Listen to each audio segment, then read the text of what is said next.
Gawa na rin syempre nung hindi naman talaga kilalang player tong si Timmy sa NBA level, kaya ganito na lang ang naging depensa ni Bruce Brown sa kanya. The disrespect din, pero sa college level, superstar po yung si Timmy dati. Sadyang may mga players lang din na hindi pa gaano makatago sa NBA talaga, pero unti-unti na nga nakikita ng mga tao yung kalidad niya sa highest level. Iniwan siya ng tao niya at ayan nga, na-hit niya yung tres. And mula rito, nagbago rin ang outlook ng opensa ng Lakers kapag nandyan siya. Tapos ganda rin ng pagkakasil niya rito mula sa pasa ni LeBron.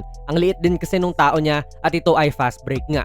Kung sino lang yung available kagad sa depensa, siya yung tatapat. Kaya goods din to na meron siyang awareness na sarilihin yung possession kasi kung iba yan, hindi nila nare-realize na may size advantage na sila tapos ipapasa na lang sa kakampi. Nakakuha pa siya ng foul.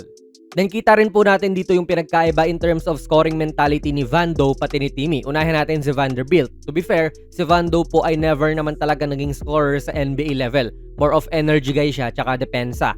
Ngayon, gusto niya ipasa sana kay LeBron yung bola kaso nga lang hinaharangan na siya ni Bruce Brown na siyang tao nga rin niya. Kaya naging hudyat na rin ito nung pag-atake niya. Ang luwag ng depensa. Then dito, kita natin siya na pwede sanang mag-pivot or mag-spin sa kabilang side tapos gamitan ng laki itong si Brown. Pero yun nga, medyo wala pong scoring mentality kasi si Vando. Nag-straight line drive lang siya tapos ayun, pinasa na kay Timmy. Na gusto pang ipasa yung bola. Na-realize niya yung laki niya kontra rito sa guard na si Tim Hardaway Jr. at ganyan, nirekta niya sa poste. Dalawang similar na sitwasyon yan in one possession pero nakita natin yung mentality nga ni Timmy. Hindi naman kabawasan kay Vando yon as a player pero si Timmy kasi ay scorer talaga. Kahit sa G-League umi-score ng 50 yan. So goods nga to na sinusulit niya yung advantage niya. Ganun naman talaga dapat. Then makikita natin yung recognition nga na yan pag nasa court siya. Imbis na tumayaw rito sa corner, which is ayos lang naman din kung gagawin niya yon, iba po ang ginawa niya. Tinesting niya na pwestuhan sa loob tong si Murray. So nagiging balanse rin ang floor at si Rui na ang nag-slide dyan sa corner.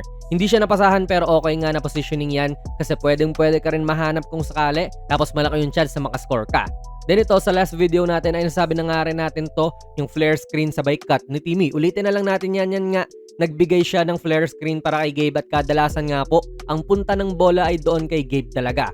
Pero hindi alam nung Nuggets or nito ni Jones na kumakat na pala to papasok kaya nakasingit pa siya. Pero syempre, patas lang po tayo rito. May dahilan din kung bakit hindi siya nakakatagos sa NBA long term. Hindi naman kasi lagi puro opensa Meron din dapat depensa. At dito, sana mag-improve siya. Naskoran lang siya rito nung bench player ng Nuggets. Talagang binadi siya. At testing na rin to nung individual defense niya kasi naging one-on-one matchup to sa ilalim. Kaya maaaring targetin din siya sa depensa kung ganyan. Medyo slow foot din kasi siya, basically hindi naman din athletic. Doon nakikita ko na nag-e-effort pa rin naman siya. May mga certain matchups na lang din sa depensa na matatalo siya. So yung benefits ni Timmy mga idol ay more on sa opensa din talaga. Kita naman natin ang husay pumwesto, magaling mag-recognize ng mga matchups na kaya niya and shooter nga rin for the season. 55.6% ang shooting niya mula sa 3. Pero kasi binabangkulang din kasi ito lagi. So 9 times pa lang siyang tumitira sa 3 ngayong season so far.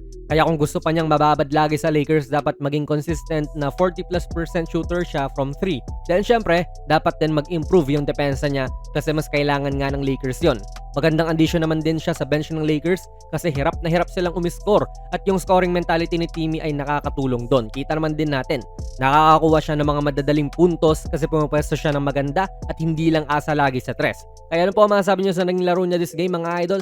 Dapat ba mapasama lagi sa rotation to ni Coach JJ? Ilagay nyo lang po ang inyong mga komento sa ating comment section. Kung nagustuhan nyo po ang ating video ay pakipindot na lang idol ng like button, mag-subscribe ka na rin sa ating channel. And ako nga pala si Jonas PB and as always, hanggang sa muli.